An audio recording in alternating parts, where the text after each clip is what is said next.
saya mau menanyakan untuk masalah pencegahan apa itu lalat buah, kuku kebul itu untuk penanganannya gimana? Nggih, nyun sewu dengan Pak siapa ya? Saya dengan Pak Ahmad Riyadi dari kelompok tani Dorukun Derajat. Oh ya, ini Pak, kalau untuk penanganan itu memang petani lebih banyak menggunakan Iya. insektisida ya. Tapi kalau misalnya mau pencegahan, kita bisa menggunakan tenaga yang ramah, mudah dan murah. Ya. Contohnya kita di sini kita bisa menggunakan namanya teknologi likat kuning. Jadi likat kuning atau yellow trap itu biasa digunakan untuk pengendalian hama terpadu khususnya untuk jenis serangga atau insek. Oh iya. Nah, untuk penggunaannya itu sangat mudah sekali, cukup nanti dipasang di area persawahan mengikuti tinggi tanamannya. Maksudnya mengikuti tinggi tanaman itu tentunya di atas Ya, tanamannya ngaruhnya. ngaruhnya. Ya, kalau misalnya efektifnya itu 20 cm di atas tanamannya. Oh iya. Ya, harapannya nanti hama itu tidak hinggap di tanaman kita, jadi dia terperangkap. Kenapa kok kita pakai yang warnanya kuning ya Pak? Ya. Jadi warna kuning itu kalau di sekolah-sekolah itu biasanya mata serangga itu beda dengan matanya kita. Jadi kalau di mata serangga itu kita menyebutnya sebagai mata majemuk. Nah, mata majemuk ini dia itu hanya bisa menangkap gelombang warna tertentu. Dalam sistem pewarnaan itu gelombang warna yang paling tinggi itu kuning. Maka itu digunakan dalam teknik pengendalian hama terpadu, kita menggunakan warna yang paling mencolok yaitu warna kuning. Nah, di samping bisa menggunakan yellow trap, kita bisa menggunakan teknik namanya refugia atau penanaman bunga-bunga di areal sawah. Jadi sekitar tanaman ini ditanami bunga-bunga. Bisa di pinggir-pinggir ya, di pematang itu mungkin ya. Bisa bunga keningking, bisa bunga kertas dan lain sebagainya. Harapannya bunga-bungaan itu tadi dia bisa menarik hama, jadi tidak sempat hinggap di tanaman cabai kita. Itu sama dengan ini. Nah, kalau kita perhatikan Pak, ini contoh tanaman yang sudah pernah terkena, mungkin ini bisa tungau ya Pak, kalau yang seperti ini. Nah, tungau gejalanya daun melengkung ke bawah. Nah, kalau kita lihat di belakangnya ini sekarang ada hama namanya kutu hijau atau kutu daun. Iya. Coba Pak, periksa betul. Iya. Ya. Nah, kalau kita perhatikan setiap daun yang tumbuhnya tidak normal itu biasanya dihinggapi hama itu di bagian bawah. Di bawah daunnya. Ya, bisa di bagian bawah atau di bagian pucuk yang masih terbungkus. Iya. Ya.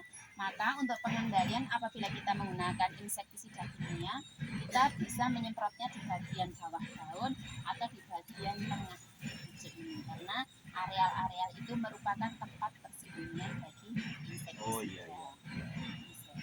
Nah, kemudian kalau kita menggunakan yellow trap, itu memang harusnya dipasang 2 minggu sebelum tanam.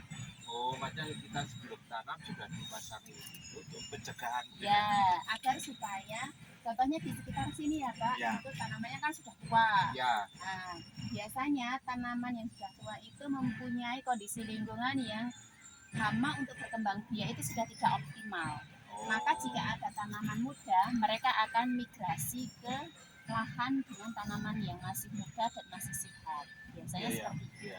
Jadi untuk mengendalikannya kita bisa memasang yellow trap ini di pematang-pematangnya itu nanti secara periodik atau 2 minggu, 2 minggu sebelum tanam. Nah, cara membuatnya itu sangat mudah. Kita bisa menggunakan botol bekas, kemudian nanti dicat warna kuning karena namanya yellow warna kuning, kemudian bagian luarnya kita bisa dilapisi dengan perekat perekatnya itu kita bisa menggunakan vaselin bisa, pasti. Oh ya, ya. menggunakan oli juga bisa, atau menggunakan mentega bisa, menggunakan lem juga bisa. Oh, Nah, iya, di iya. antara beberapa bahan itu Ya. kita merekomendasinya lem, Lem. terutama lem tikus gitu Pak. Oh iya. Nah, kenapa kalau kita menggunakan lem tikus? Karena dari ketiga bahan yang lain itu nanti kalau kena air dia akan luntur. Oh iya. Tapi Iya. kalau lem tikus itu dia kena air tidak luntur, tapi kalau kena panas dia akan semakin lengket. Jadi sangat efektif sekali. Iya, iya. Nah, di beberapa petani itu sudah diterapkan pengendalian hama seperti itu dan hasilnya sangat signifikan sekali. Bu, kalau biasanya kutu kebo itu menyerang banyak waktunya itu siang apa sore apa itu banyak untuk itu ya. Nah, biasanya kalau bangsa kutu-kutuan dan insek Ya. itu mereka sangat sensitif terhadap sinar matahari. Oh. Jadi memang kebanyakan dari mereka itu menyerangnya itu pagi hari atau sore. Oh, Nah, iya. kalau siang mereka itu bersembunyi di sini, Pak. Di tadi nggih, di bawah daun Oh, atau di daun yang masih membungkus atau mingkup nggih, Iya, secara Jawa mingkup itu. Mereka akan bersembunyi di situ, atau kalau jenis-jenis strip itu mereka bersembunyi di bawah mulsa. oh, Ya, strip itu. mereka masuk ke sini biasanya. Kalau sudah panas terik seperti Iya. ini, tapi kalau misalnya masih pagi, mereka masih di bawah permukaan daun.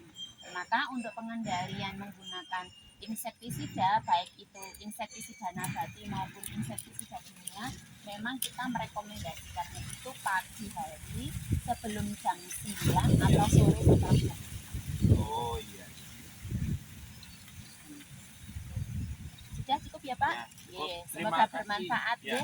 Terima kasih atas apa tadi tentang penyuluhan masalah penyakit dan masalah untuk tentang pembuatan apa itu untuk perangkap kutu kebul. Sangat terima kasih, semoga bermanfaat, semoga tanaman ini menjadi bagus lagi untuk Yes, menghasilkan. amin. Ya. Terima Terima kasih. Dadah.